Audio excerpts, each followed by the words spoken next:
Hey YouTube, my name is Eve the Weave. Like, share, and subscribe. I'm gonna take the time out to tell y'all right now. I'm not gonna be recording no more songs because in the midst of all of that, I got a copyright strike. I guess for when Beyonce was singing, and I wasn't thinking to not put that part.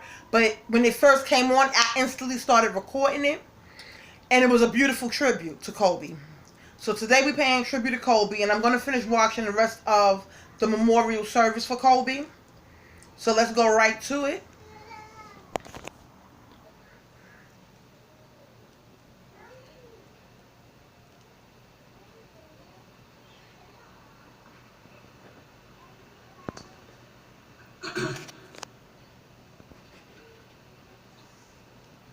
There's some amazing women in this room, aren't there?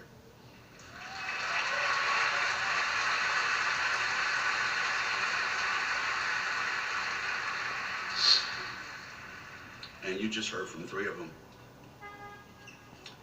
I'm Gino Oriama, and I'm the coach of the UConn women's basketball program. And a lot of people are going to talk about basketball today. And I don't know that that's why I'm here. I'm not here for the basketball part. I tried to write a long, flowing speech about basketball, and I can't do it. There's too many thoughts in my head ever since Vanessa asked me to speak. Too many things that made me realize more that I'm here as a father, not as a basketball coach. And us Italians, as Dees just showed you, we're very, very emotional people. Right, Mike? He's half Italian.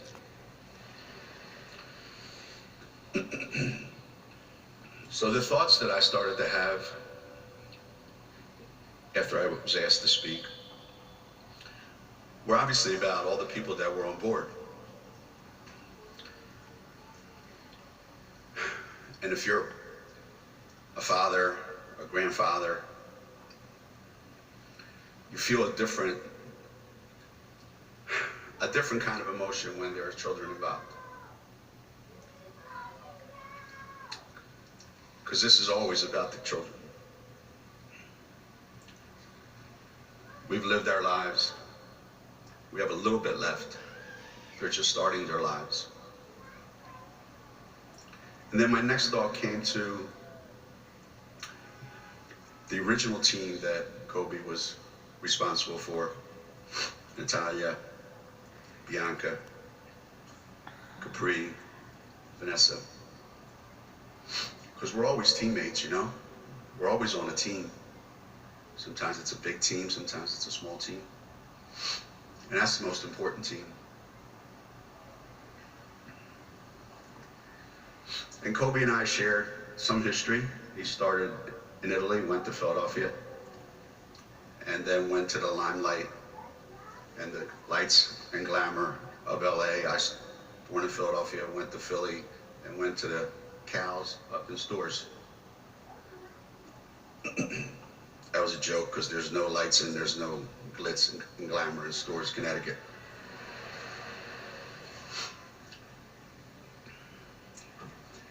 And how ironic that he would talk to me about coaching.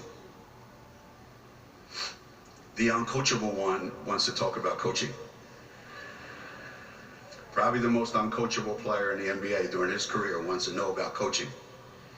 And I wanted to know why. He said, I'm coaching my daughter's team.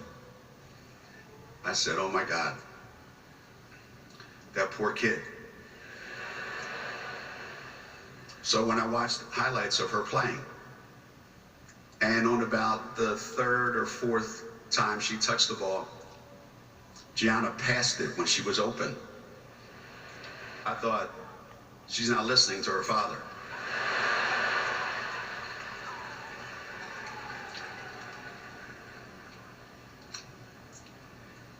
So he would call and say, what kind of defensive drills should I do? We have practice tonight, we're gonna work on defense. What do you think's the most important thing in teaching man-to-man? Further proof, he never listened to one word any of his coaches told him. So I tried to explain to him. I said, Kobe, they're 13 years old. I think you ought to just say, hey, you know, see the kid with the ball, try not to let her go by you, and see if you're guarding the other guys, hey, see the kid with the ball over there, don't let her throw the ball to your guy. Keep it kind of simple, you know? He said, no, I want to know, like, what are the rotations when they drive? I said, come on, come on, come on. So these are the conversations that we have both as basketball people and as dads who have ever coached their kids. If you've ever been in that situation, like a lot of people here in this room probably have been. And I remember when Gigi came, as you saw in that video, she came to our the very first game that she came to, and she came into the locker room. And here she is. And the look on her face, the smile, the way her eyes just took everything in, how excited she was to be around, in her mind, royalty. It's ironic. Her father's royalty. And she's excited to be around royalty that looks just like what she wants to be. And the most impressive thing about that point in time was how Kobe stepped as far back as he could. So anyone taking pictures, anyone there, would not know that this was Kobe Bryant's daughter. This was her moment. This is what her time to shine. This was her time to experience all the things that he's experienced his whole life. He was being dad. He wasn't being Kobe Bryant. And he was allowing Gigi to be Gigi, not Kobe Bryant's daughter. In today's day and age, that's a hell of a thing for parents to be able to do.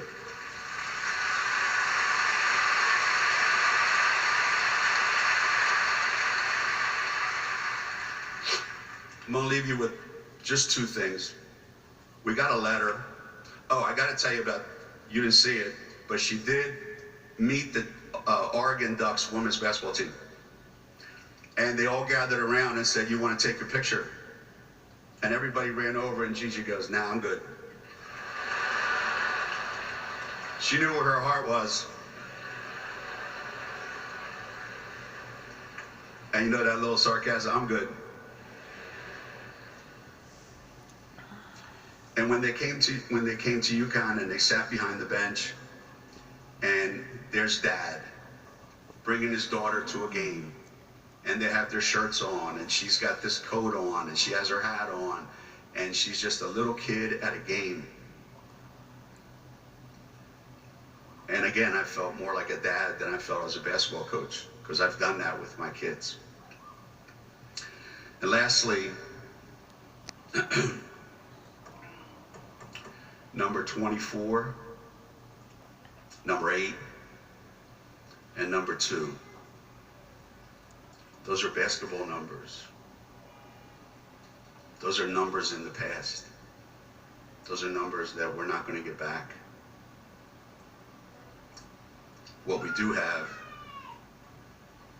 is today how many numbers of kids like Diana have been inspired to do more, to work harder, to strive for more.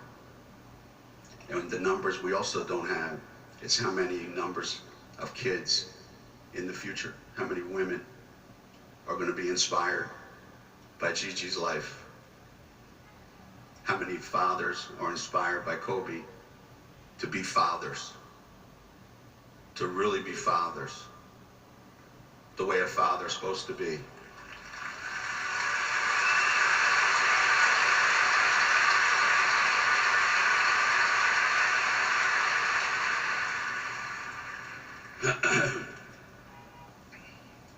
In this room, there is an incredible amount of talent.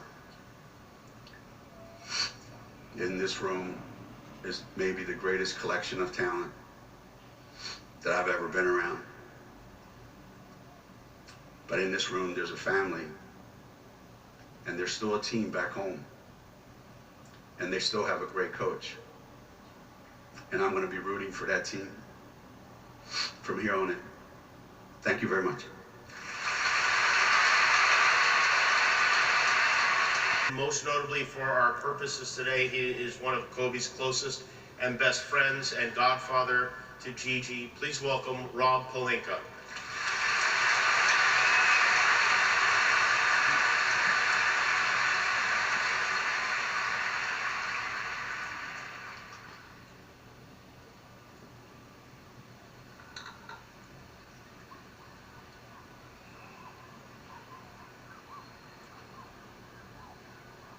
The world knows Kobe as a basketball legend, but I've been blessed for 20 years to know him as so much more.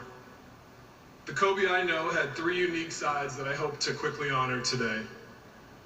Kobe the best friend, Kobe the dad, and Kobe the husband. I will start with Kobe the best friend. Do you remember where you were on that foggy, sunless morning of January 26 when the axis of the world seemed to shift forever for all of us? I was in Sunday church with my family. My phone was deep in the pocket of my jeans when I felt the familiar text buzz. For a second, I ignored the notification because I was in church. But for some reason with this text, I felt a sudden urge to check my phone. I slipped it out of my jeans and discovered the text was from Kobe. There was nothing uncharacteristic or unfamiliar about this. For the last 2 decades, Kobe and I talked or texted every single day, because that's what best friends do. In that moment, my instincts were to put the phone down and get back to the preacher's sermon, but a gentle, otherworldly nudge compelled me to open the text, so I did.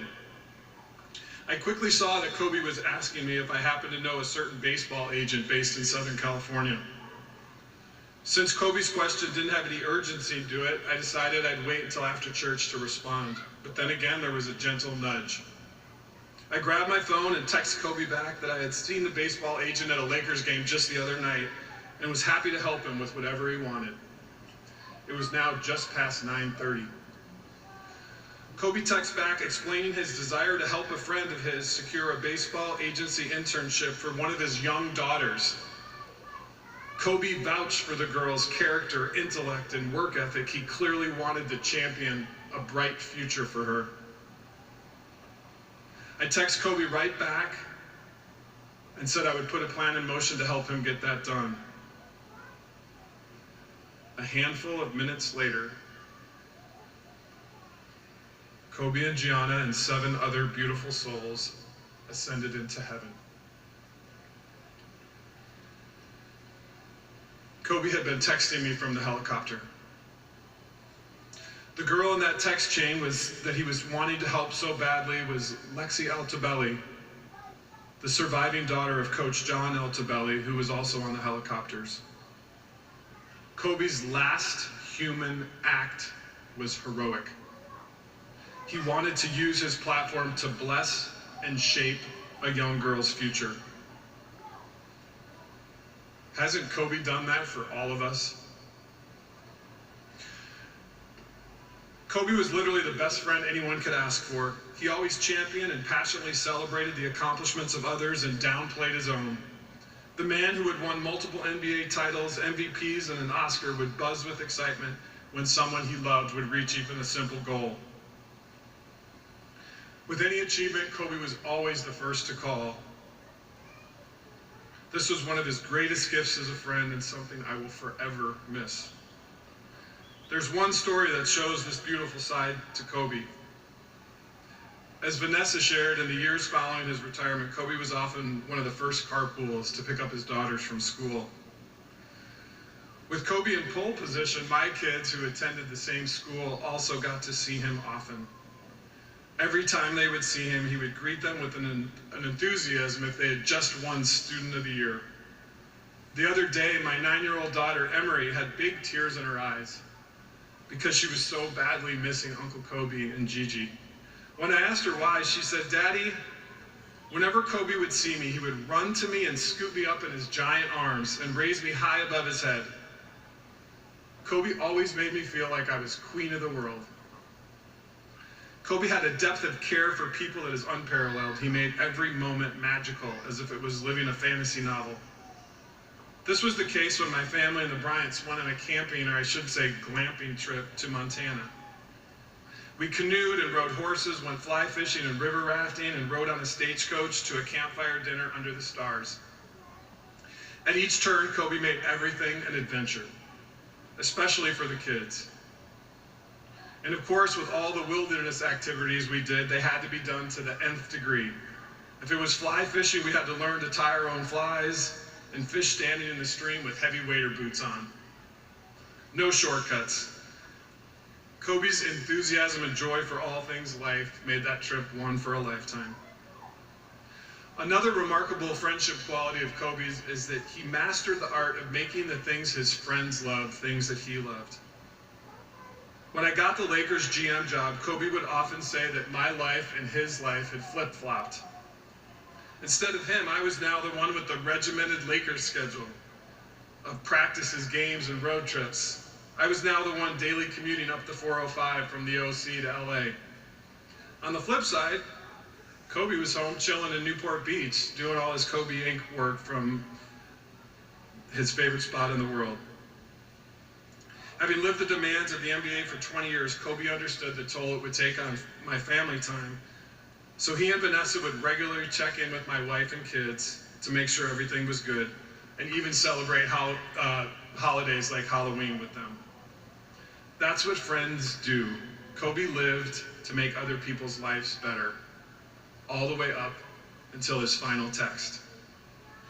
The day after Kobe was gone, I was at home and feeling totally lost.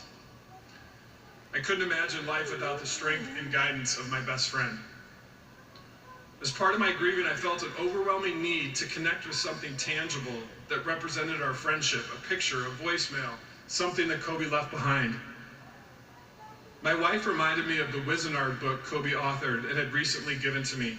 I went upstairs and found the book in my library and opened it, and on the inside cover, he had penned with his own pen these words.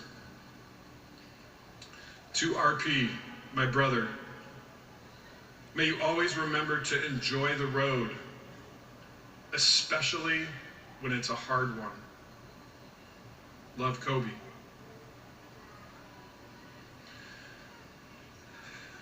Kobe wrote these words to me just a few months ago. Now I realize that perhaps they were meant for us all. Kobe, my brother, this road is so, so hard, and I don't know how to journey on without you. But I know you want us to keep going, and our memories with you will give us strength to somehow move forward. And as you wrote, even in the valley of unimaginable loss, we will somehow find a way to have joy. On to Kobe's next side, Kobe the dad. When Kobe retired from playing basketball, people would often ask me how I thought he would fuel his competitive drive. The answers came in a couple surprising ways. The first was in a new sport, tennis. Right after Kobe stopped playing for the Lakers, we took up playing tennis at a local private club in Newport Beach. We began having epic one-on-one battles. I picked the game up faster than him, so early on he would often fall behind. And that did not sit well with Kobe at all. So what does the Black Mamba do? The next few times I arrived at the club, there he was waiting for me, already with a full sweat.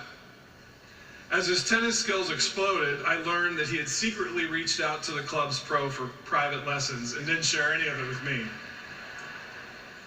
Typical Mamba mentality. We loved our matches and stories and memories we would share on those beautiful California days. It was during one of those tennis conversations that the other newfound competitive love of his became so clear.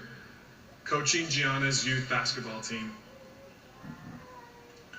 Kobe talked constantly about his dream to create the best youth girls basketball team on the planet, and he did. It started with his individual work with Gigi and quickly spread to all the girls on Team Mamba. Long practices every night, precision in everything, the individual drills, the set plays, the triangle cuts, the defensive schemes. It was all Kobe's masterpiece. I will never forget when Kobe challenged my 12-year-old son's all-star team to a game against his Mamba team. Yes, girls versus boys. Kobe hosted the game at a local high school gym with refs, timekeepers, and all. He coached from the bench but rarely said anything. Instead, the Mambas were so well prepared they functioned like a Swiss watch. Everything seemed scripted and versed. Our boys got smashed. Kobe and Gigi took it all in stride. That's what the Mambas do. Kobe's love for coaching grew and grew and grew. I remember when Kobe turned 40, to celebrate, our families flew to Cabo to spend a long weekend at one of the most beautiful ocean estates in the world. What was the one thing Kobe wanted to do in this heavenly setting? Watch Team Mamba game film with Gigi and me, of course, breaking down every play.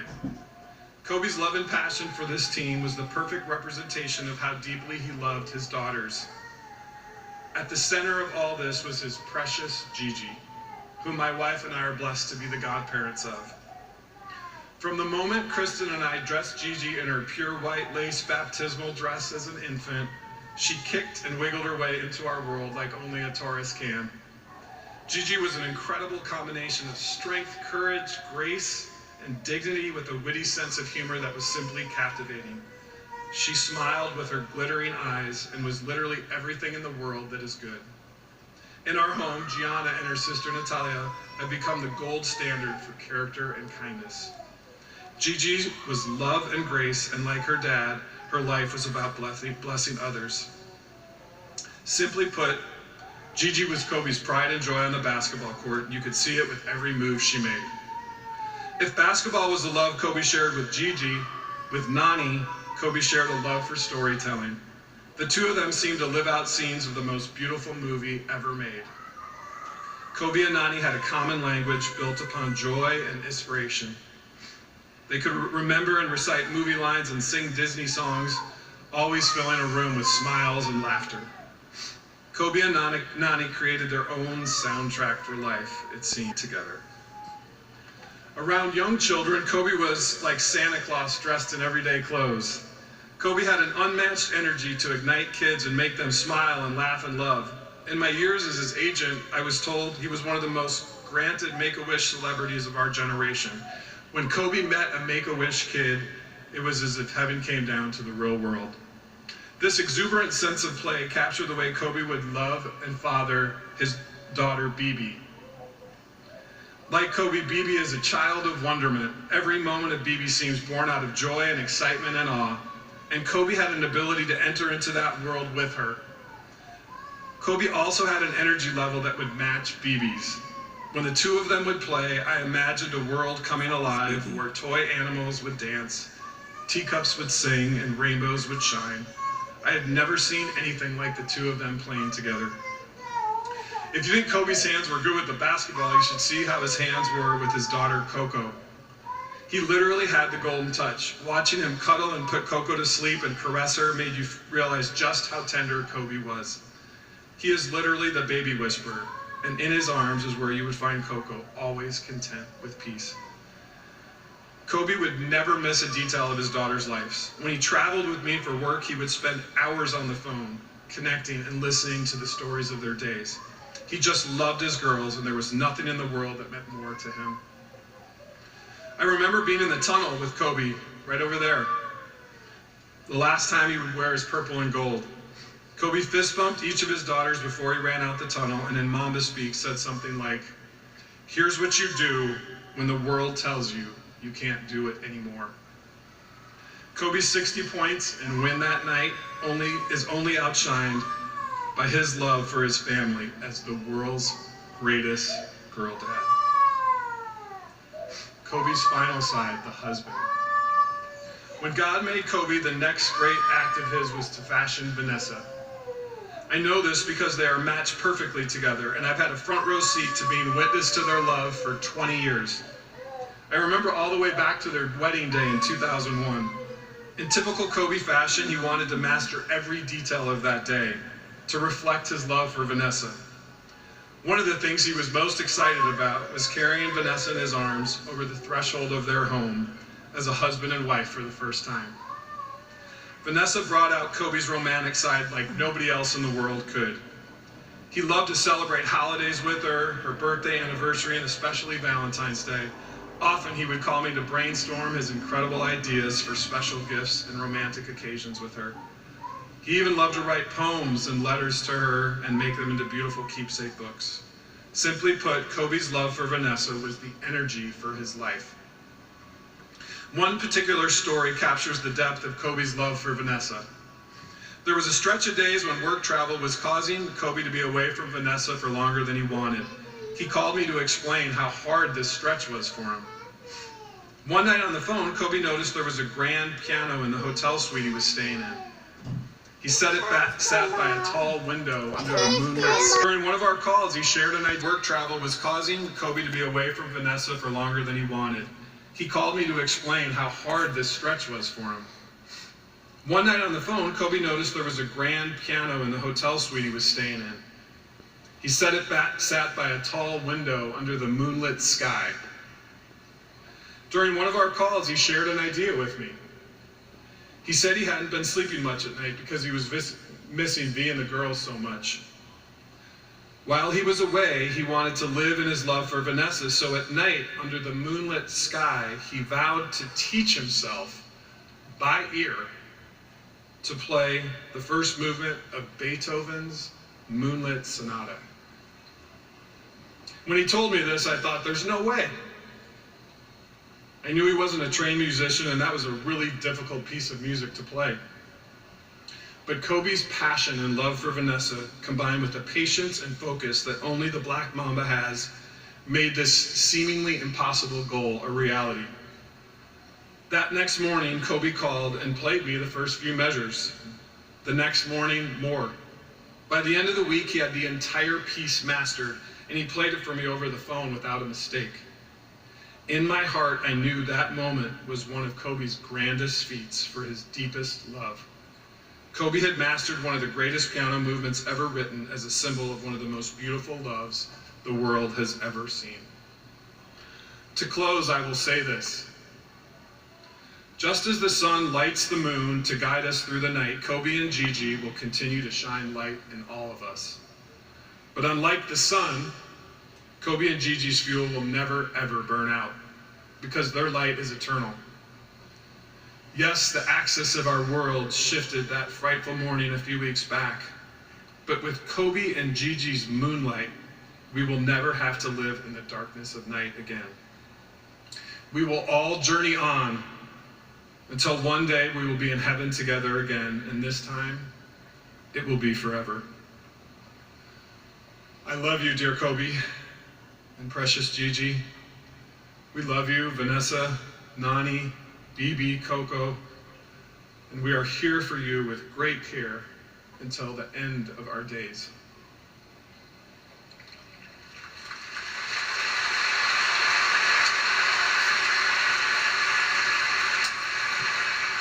Ladies and gentlemen, in a moment, here to play tribute with her own version of Beethoven's Moonlit Sonata, Miss Alicia Keys.